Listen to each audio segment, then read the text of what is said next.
apa kabar anak-anakku yang soleh dan soleha? Bertemu lagi dengan Bu Nur Siti Nurhayati. Bismillahirrahmanirrahim. Assalamualaikum warahmatullahi wabarakatuh. Siswa-siswi kelas 1, hari ini kita akan belajar pendidikan agama Islam. Sebelum belajar, kita berdoa dulu yuk.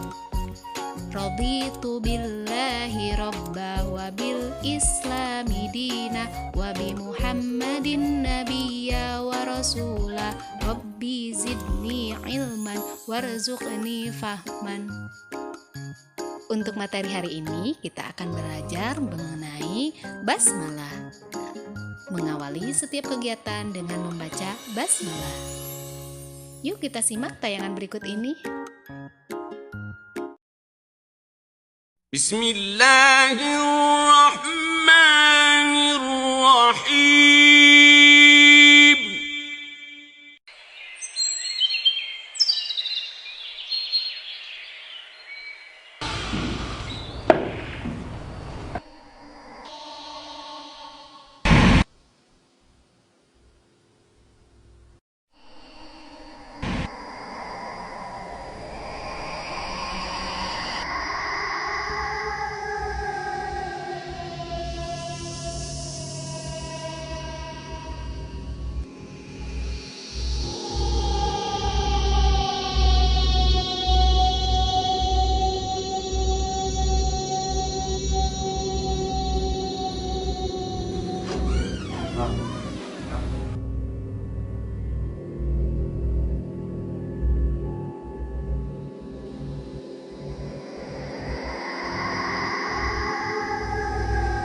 Bismillahirrahmanirrahim. Bismillahirrahmanirrahim.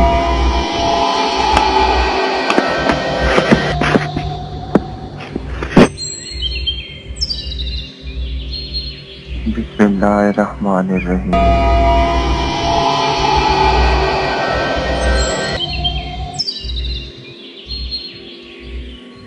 Bismillahirrahmanirrahim.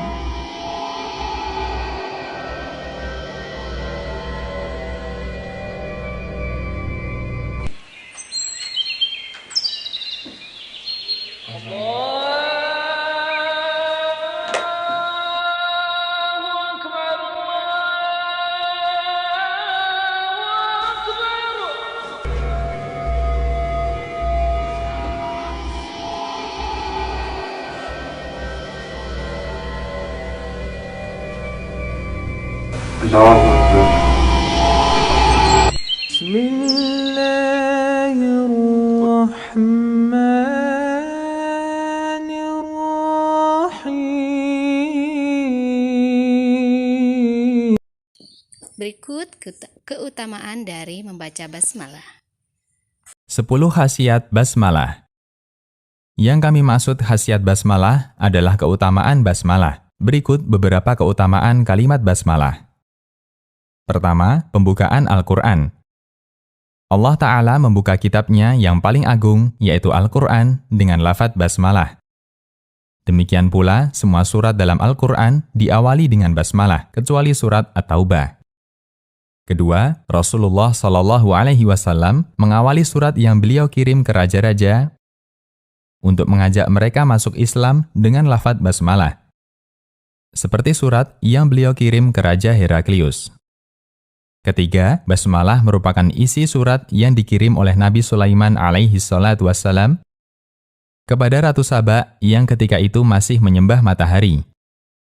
Allah Subhanahu wa Ta'ala berfirman menceritakan kisah mereka, yang artinya, Sang ratu berkata, "Wahai para menteri, saya mendapatkan sepucuk surat yang mulia. Surat itu dari Sulaiman, isinya, Bismillahirrahmanirrahim. Janganlah kalian bersikap sombong di hadapanku dan datanglah kepadaku dengan tunduk." Quran Surat An-Naml ayat 29 hingga 31.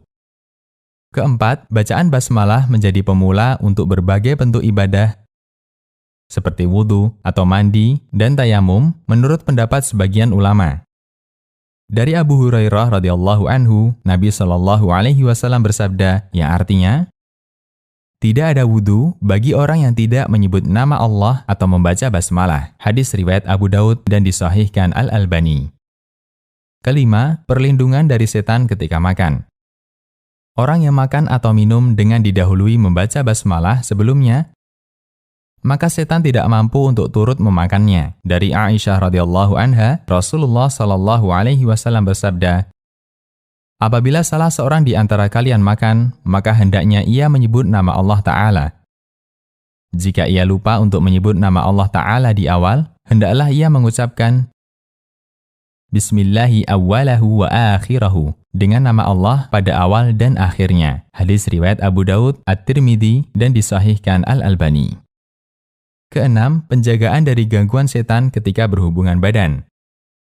Dari Ibnu Abbas radhiyallahu anhuma bahwa Nabi Shallallahu alaihi wasallam bersabda, yang artinya, jika salah seorang dari kalian, suami, ketika ingin menggauli istrinya dan dia membaca doa dengan menyebut nama Allah dan seterusnya, kemudian jika Allah menakdirkan lahirnya anak dari hubungan intim tersebut, maka setan tidak akan bisa mencelakakan anak tersebut selamanya. Hadis riwayat Bukhari dan Muslim.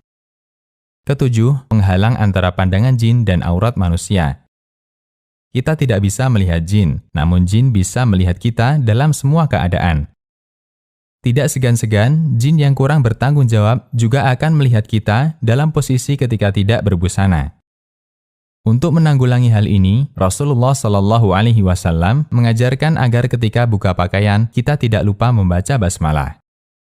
Dari Ali bin Abi Thalib radhiyallahu anhu, Nabi Shallallahu alaihi wasallam bersabda, yang artinya, penghalang antara mata jin dan aurat Bani Adam, apabila kalian masuk kamar kecil, ucapkanlah bismillah. Hadis riwayat Tirmidzi dan disahihkan Al-Albani. Kedelapan, penghalang setan untuk membuka tempat barang berharga. Beberapa harta berharga yang kita simpan di malam hari juga akan menjadi incaran setan.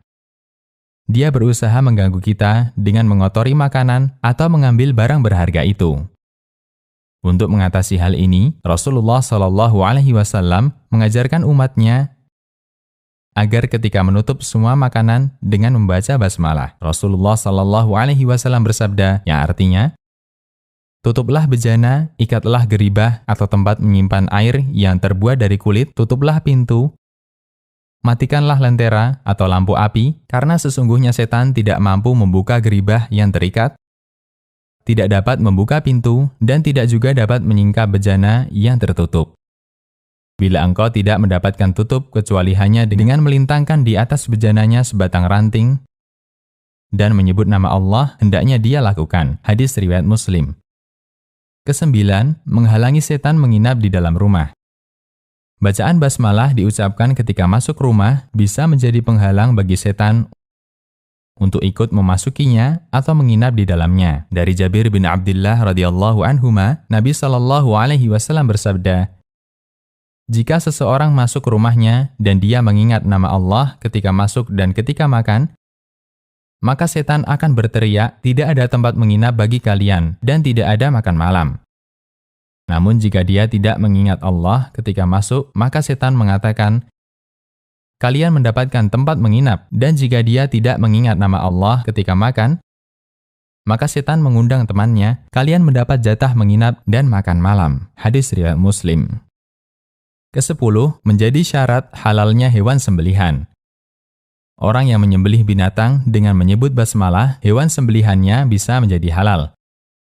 Sebaliknya, orang yang menyembelih binatang tanpa mengucapkan basmalah, baik disengaja maupun lupa, sembelihannya batal dan hewan itu tidak boleh dimakan. Allah Subhanahu wa Ta'ala berfirman, yang artinya, janganlah kalian makan hewan yang tidak disebutkan nama Allah ketika menyembelihnya. Itu sesuatu yang fasik, yaitu tidak halal. Quran Surat Al-An'am ayat 121. Konsultasi Syariah.